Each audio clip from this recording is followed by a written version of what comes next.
Monsieur le Président de l'ANCLI, Mesdames et Messieurs les Présidents des CLI, Mesdames et Messieurs, tout d'abord, bonjour à tous. Je suis très heureux de vous accueillir ici, au beffroi de Montrouge, pour la première fois, je crois, dans le cadre de la conférence des CLI.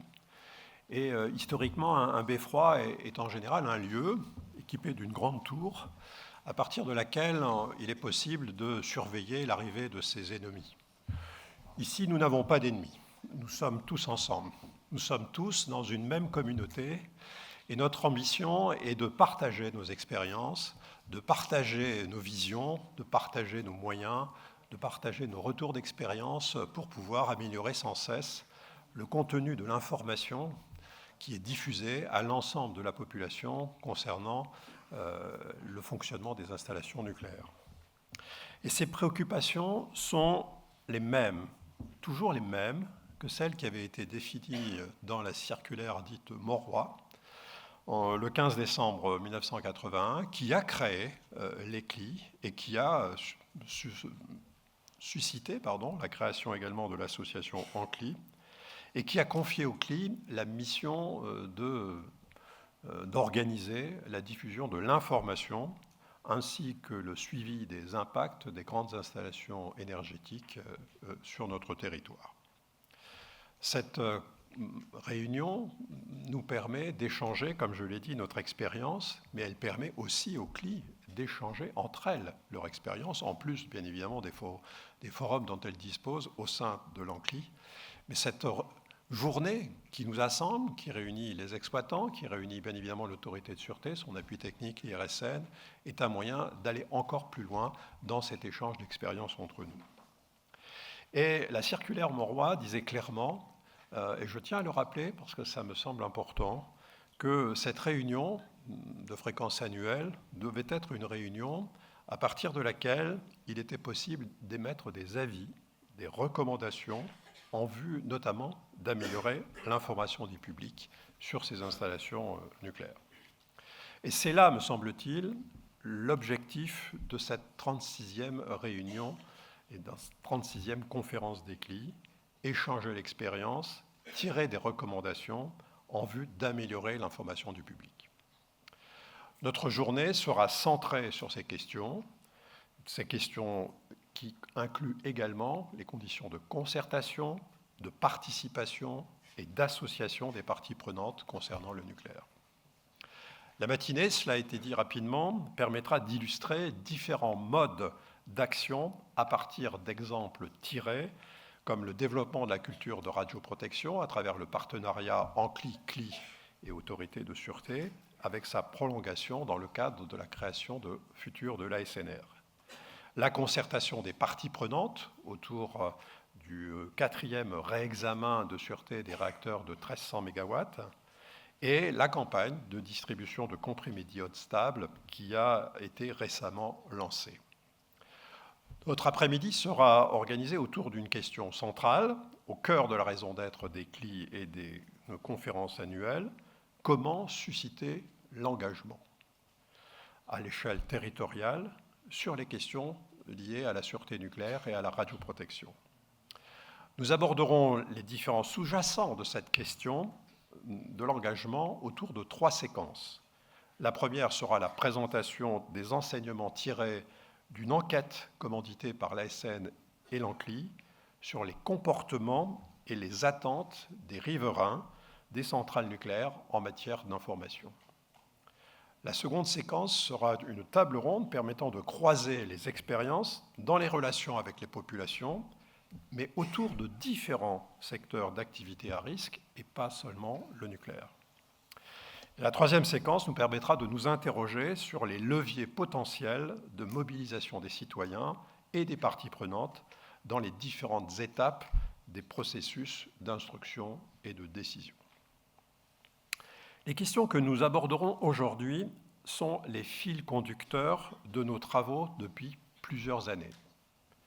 Au-delà des témoignages sectoriels et territoriaux qu'ils permettent et des retours d'expérience qu'ils suscitent, nos travaux et les discussions qui en résultent soulèvent une question centrale qui est celle de comment impliquer davantage et sur la durée les populations elles-mêmes, au-delà des cercles d'initiés que nous représentons. Dans le nucléaire, le développement de la culture de la sécurité et de la radioprotection dans la population se trouve confronté, comme dans les autres domaines, à la saturation des publics par l'information en continu, vraie ou parfois moins vraie, à une certaine forme de méfiance vis-à-vis de la parole des experts et des autorités, voire à un certain soupçon de complotisme, et à des sollicitations de toutes parts, par une multitude d'informations dont les publics sont abreuvés tous les jours. Les enquêtes que nous menons régulièrement montrent que le public, y compris celui au plus près des sites nucléaires, s'estime encore insuffisamment informé sur les risques, quand bien même cette information est disponible et abondante. Elle montre par ailleurs que plus les publics ont comme source d'information les sites Internet ou les réseaux sociaux, et moins ils s'estiment correctement informés sur les risques. Le grand public en général, et même les riverains des installations nucléaires, ne connaissent que peu les institutions chargées de les informer au niveau local, et notamment les CLI, et voire l'ASN. Ces constats doivent à l'évidence nous conduire à nous questionner sur nous-mêmes, sur notre propre capacité à assurer nos missions d'information et à toucher les publics. Au-delà de l'évaluation sans phare de notre propre performance, ces constats doivent nous conduire à nous interroger sur les nouvelles étapes à franchir en matière d'information, de transparence et de pédagogie sur les risques, ainsi que sur la manière et sur les moyens de toucher directement ou indirectement le public non averti et non militant, au-delà de la sphère institutionnelle des parties prenantes. 43 ans après la circulaire Mauroy, quel bilan tirer de l'information ou de la mésinformation ressentie de la part des populations riveraines des installations nucléaires? Quelle remise en cause ou évolution profonde pourrions-nous envisager et devrions-nous conduire? Voilà des questions essentielles. Les retours d'expérience qui nous seront présentés ou dont nous pourrons témoigner devront nous conduire à nous interroger sur les lieux et les territoires d'information à considérer, au-delà des périmètres réglementaires qui restent des périmètres administratifs, qui ne peuvent matérialiser la question centrale du vivre ensemble qui permet de fédérer des populations et de conduire à s'engager. Les exemples qui seront développés montreront de manière générale qu'il est possible d'organiser des actions structurées d'information et de participation, mais au sein de groupes de taille restreinte, en allant vers eux, ou en abordant la thématique des risques de manière transversale à tous les types de risques présentés sur un même territoire donné. La question se posera alors de savoir comment passer à l'échelle, au-delà des bonnes expériences vécues au sein de groupes restreints. Comment faire connaître et dupliquer les success stories et comment intégrer la diversité socio-économique, socio-professionnelle des populations ainsi que leurs attentes dans les modes et les moyens d'action. Vous le voyez, la journée, qui est aussi ma dernière journée en tant que président de l'ASN, ne manquera pas d'intérêt. Je suis convaincu qu'elle conduira à de nombreux échanges enrichissants et, je l'espère, à émettre des recommandations pour l'avenir. Je vous remercie de votre attention et je vous souhaite une très belle 36e conférence des CLI. Merci beaucoup Bernard de Rozuc, merci beaucoup pour cette première introduction et puis une introduction qui va se poursuivre avec Monsieur Delalonde. Jean-Claude Delalonde, vous êtes le bienvenu sur scène, vous êtes le président de l'ANCLI.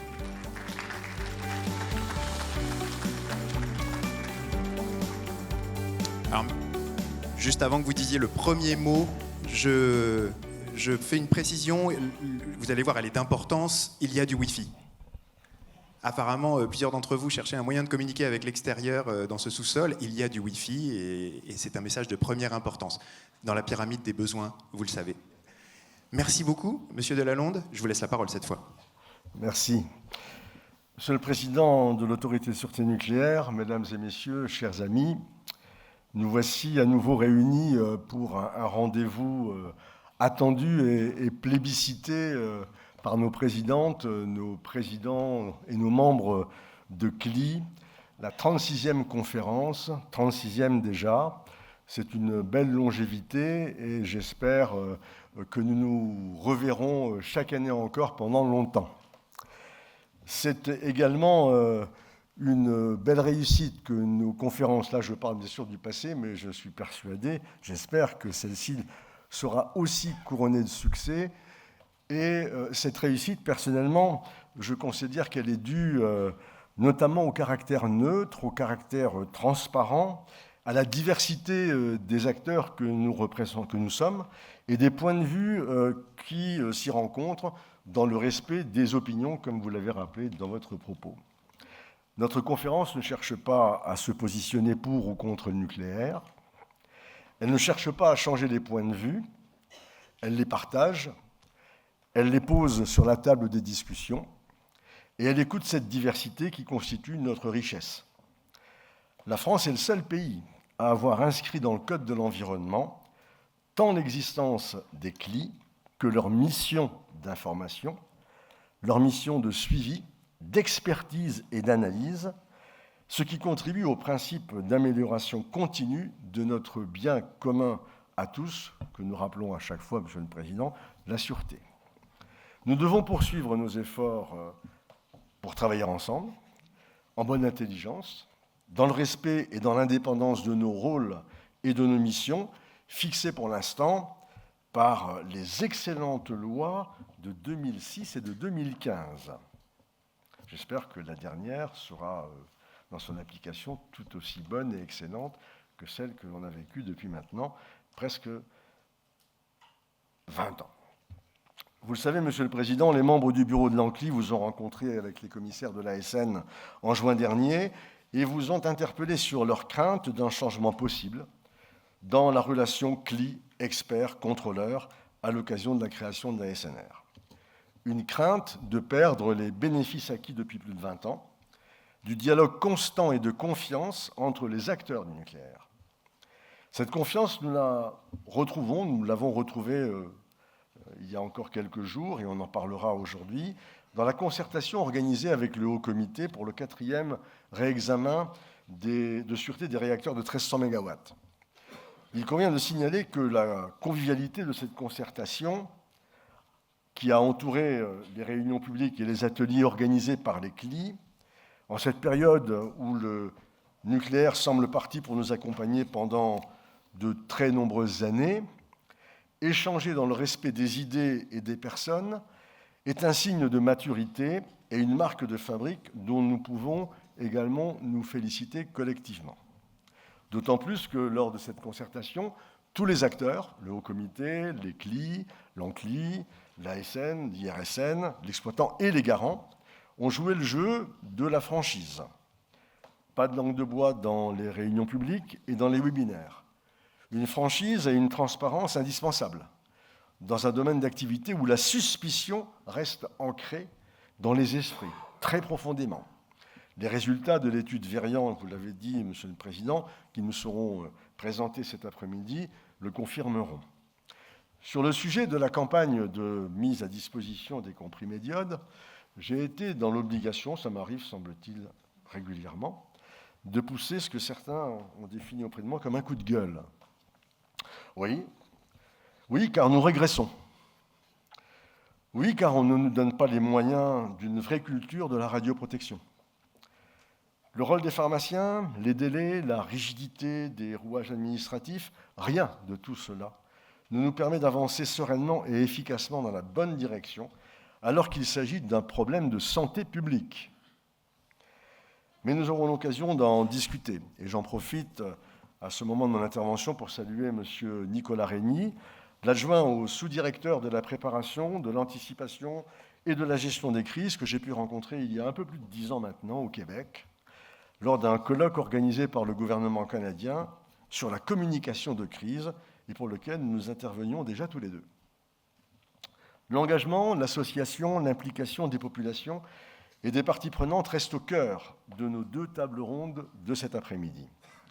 Pour susciter l'engagement, qui est le sujet de notre première table ronde, nous allons devoir, vous l'avez dit, Monsieur le Président, revoir nos pratiques, revoir nos habitudes et diversifier nos actions pour nous adapter. C'est indispensable. Nous n'échapperons pas aux tendances du moment, aux réseaux sociaux, à la nécessité d'être au cœur de l'actualité pour susciter l'intérêt. J'en veux pour preuve la dernière réunion publique de la CLI de Golfech. On en a parlé hier dans le cadre du conseil d'administration de l'ANCLI, qui a réuni plus de 200 participants pendant plus de 3h30, retransmise en direct sur Facebook, une belle réussite soulignée par les garants de la CNDP et qui est liée à la fois au sujet porté et choisi par la CLI, mais aussi par la méthode, les méthodes. Annonces sur les réseaux sociaux, encarts dans les médias locaux, Facebook Live, relais de l'information par toutes les collectivités locales, annonces sur un périmètre très large. Tout cela prend du temps et coûte cher. Mais la réussite est là. C'est pourquoi je suis ravi que nos tables rondes de cet après-midi s'intéressent aux pratiques d'autres secteurs d'activité et je suis persuadé que nos intervenants pourront nous éclairer sur des dispositifs ou sur des modes de relation avec le public qui fonctionnent, qui marchent et qui peuvent nous inspirer. Je suis convaincu que notre pays, avec ses 57 réacteurs et son orientation énergétique pour plus de nucléaire demain, devrait profiter de ces choix, de ces orientations. Je le répète depuis longtemps, peut-être qu'un jour je serai entendu, enfin pas que moi, avec l'ANCLI, pour organiser un rendez-vous annuel, une journée nationale dédiée au nucléaire, à ses acteurs, à ses controverses, pour que le rayonnement de nos échanges éclaire encore mieux les citoyens, mais aussi les décideurs. Je garde, mesdames et messieurs, Monsieur le Président, le meilleur pour la fin de mon intervention, à savoir la dernière table ronde.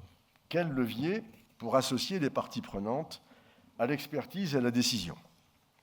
Vous savez combien les CLI y sont sensibles et sont bercés depuis 2003, date de la création de l'IRSN, par ce travail intelligent de dialogue entre l'expert et la société civile. Nous restons persuadés que cette relation n'a de sens que si l'association entre l'expertise, l'expert et les parties prenantes se fait le plus en amont possible, avec une réelle possibilité d'influencer sur la décision. Influencer sur la décision, pas pour la changer, pas pour la contredire, pas pour la critiquer, mais simplement pour la comprendre et pour la renforcer. Ce sont nos rôles et nos missions. Je suis heureux de voir que le service de politique à l'ouverture à la société civile de l'IRSN, avec qui nous travaillons depuis 21 ans, puisse partager entre autres notre expérience. J'espère qu'il en sera encore et toujours de même sur le fond, Monsieur le Président, même si vous ne serez plus là dans quelques semaines. Même si l'organisation des services au sein de l'ASNR changeait sur la forme. Sur le fond, il me semble indispensable que ces acquis continuent de fonctionner. En conclusion, je suis heureux d'être à nouveau ici avec vous, Monsieur le Président, pour cette 36e conférence annuelle des CLI. Ensemble, nous parcourons un chemin, comme on le répète, et je l'ai dit dans mon propos de tout à l'heure, avec comme objectif commun la transparence et la sûreté. Je souhaite qu'il en soit de même avec votre successeur, pas encore connu officiellement aujourd'hui, dans le cadre de la nouvelle organisation de la gouvernance de la sûreté nucléaire, dont il est toujours prévu pour le moment la mise en place dans un peu plus de 2 mois. Un délai dont j'entends ici et là qu'il est inadapté aux enjeux et aux ambitions à la fois d'une sûreté nucléaire renforcée, mais aussi à la transparence des décisions. Nous verrons bien. Contribuer à la compréhension des enjeux nucléaires est un atout indispensable pour renforcer à la fois la confiance, des citoyens et la sûreté des installations nucléaires. Ne gâchons pas tous ces atouts que nous avons bâtis ensemble. Ne gâchons pas tous ces acquis. Et pour terminer, je souhaite remercier chaleureusement les équipes de l'ASN et de l'ASN qui, chaque année, ne manègent pas leurs forces et leurs efforts pour l'organisation et la réussite de cette journée. Merci à toutes et bonne journée de réflexion aux uns et aux autres.